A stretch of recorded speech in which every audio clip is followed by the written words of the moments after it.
Hello, my name is Taylor Evans. Identity is a concept we can all relate to. Each and every one of us identifies to a gender, a family, a culture, because that's what we feel in our hearts. Today we'll be exploring this concept in more depth. From our textbook written by Harrison and Selwood, identity is defined as one's sense of belonging to country and community. A positive self-identity can build a person's sense of belonging, purpose, and self-worth. Australia's first people have had a trying history since the invasion of the British in 1788. Britain sought to enforce legislation that controlled the Aboriginal people, hindering them of carrying out their traditional practices and stripping them of their identity and rights. The government sought to remove the Aboriginality in people by forcing them to act like white people, everything from marriage to laws to beliefs. This assimilation has confused generations of today. Some Indigenous people may not have the traditional stereotypes of an Aboriginal person. The colour of their skin may be lighter, the lifestyle they lived may be richer, or the way that they have been educated may have been better. Because they do not fit the traditional norms, does this mean they cannot identify as Aboriginal? An Indigenous artist named Stephen Oliver is proficient in the spoken word art form. He is popular for his poems as he expresses what it is like to be an Aboriginal man. His poem Real conveys how identity for the Indigenous people is difficult because of the previously mentioned preconceptions of what it means to be an Aboriginal. Half caste, he said to me, that I wasn't one of those real Aborigines.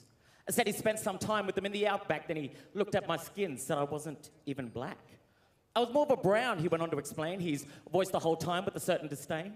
He stared a bit longer and said, I suppose when I look at your face, I see a bit of the nose.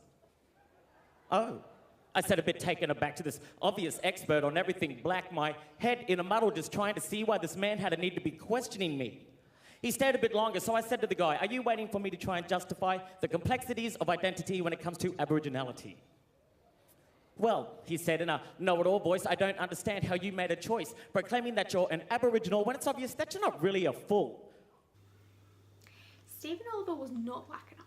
His nose was not Aboriginal enough. He goes on further to say that despite all of these minor differences, he is full in his heart, full of Aboriginality. Gordon Bennett, an Indigenous artist who often challenged the stereotypes surrounding Aboriginal people, created a self-portrait. This piece emphasises I am, a question that poses many possible answers as Bennett himself learnt. Bennett grew up with a strong white European upbringing until he learnt of his Aboriginality in his early teens. This piece reflects his history. The letter I reflects his Western identity by picturing him as his 4-year-old self playing as a cowboy. On the other hand, the word am pays respect to his newfound identity as an Aboriginal man.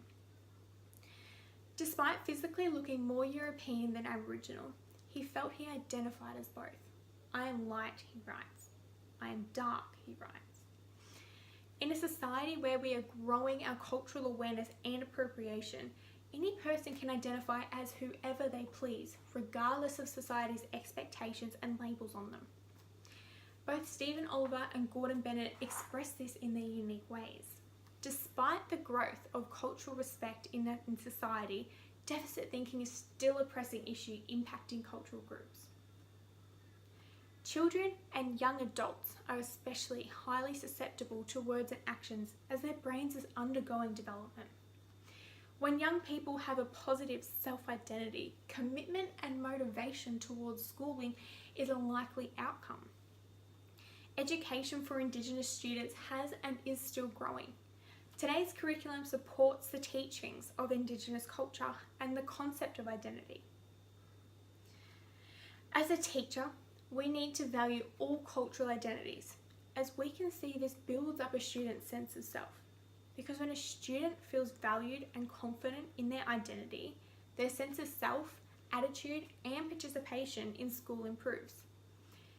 As you can see, the identity of the Indigenous Australians is an evolving and trying issue. Because of the actions of the past, the present and future Aboriginals are struggling with finding and being accepted as their identities.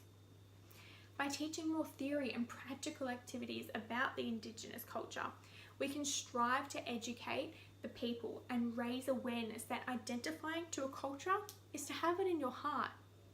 And we've seen this through the work of Stephen Oliver and Gordon Bennett.